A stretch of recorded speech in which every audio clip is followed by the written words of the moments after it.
Hello everyone, today we will be discussing chapters 4 and chapters 5, the psychological person and the psychosocial person. So we will be diving into first chapter 4, cognition, emotion, and self.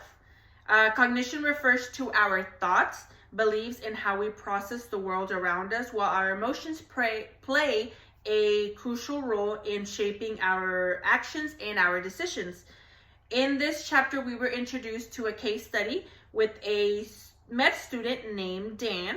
He was a 24-year-old Chinese American student who is academically gifted but struggled with his obsessional thoughts and interpersonal conflicts. His main challenge is that he believed that his way of thinking was completely correct, rational, while those that disagreed with him, he saw it as a personal slight.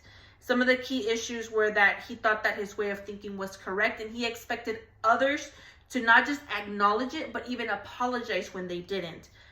He also struggled with emotional response. When they did disagree with him, he experienced sadness and anger. And with these challenges, obviously, it affected not just his relationships, but also his studies. So he did seek therapy. He had a social worker named Spencer. So Spencer did validate Dan's emotions while challenging his unrealistic expectations. He introduced him to psychodynamic therapy that helped him explore some of his past experiences and how they shaped his thinking. And also there was cognitive interventions that helped Dan reframe those conflicts and recognize that others may not have his perspective. So when it came to the two opening questions, question number 1, how is human behavior influenced by cognition and emotions? So cognition and emotions are deeply connected. Our thoughts influence how we feel, and in turn, our emotions shape our behavior. So in Dan's case, we see that his rigid thought patterns led to emotional distress whenever someone disagreed with him, and he struggled to manage these emotions, which affected his relationships and his academic performance. Question number 2, how do humans develop a sense of self? So a person's sense of self is shaped by many factors like upbringing, cultural background, social interactions, personal experiences. Dan's sense of self was influenced by his Chinese American identity, his family expectations, and his academic goals. Now, when we go into chapters 5, coping with stress through relationships and behavioral interventions, we see that Dan continued therapy. Dan's stressors were mainly academic pressure and his interpersonal conflicts, right?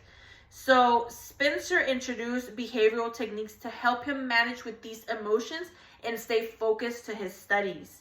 There were structured study environments, like for example him going to a library and studying there, which helped him complete his assignments. There was deep breathing and relaxation techniques that helped him reduce that anxiety that he was feeling.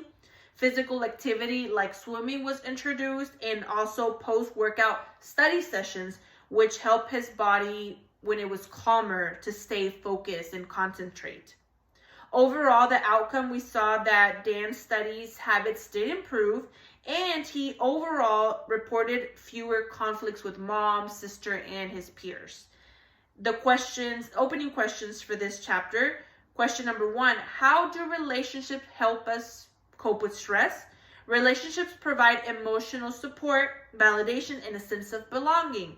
Positive relationships help reduce stress, while unhealthy relationships add on to, as we saw in Dan's situation.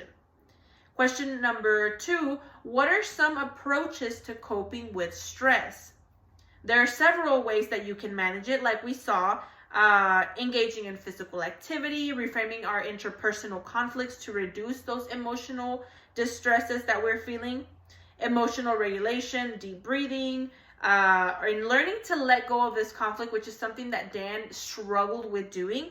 But overall, we saw that he did have some improvements. Although he did not want to acknowledge it, there were definitely growth in overall Dan's situation. Thank you for your time.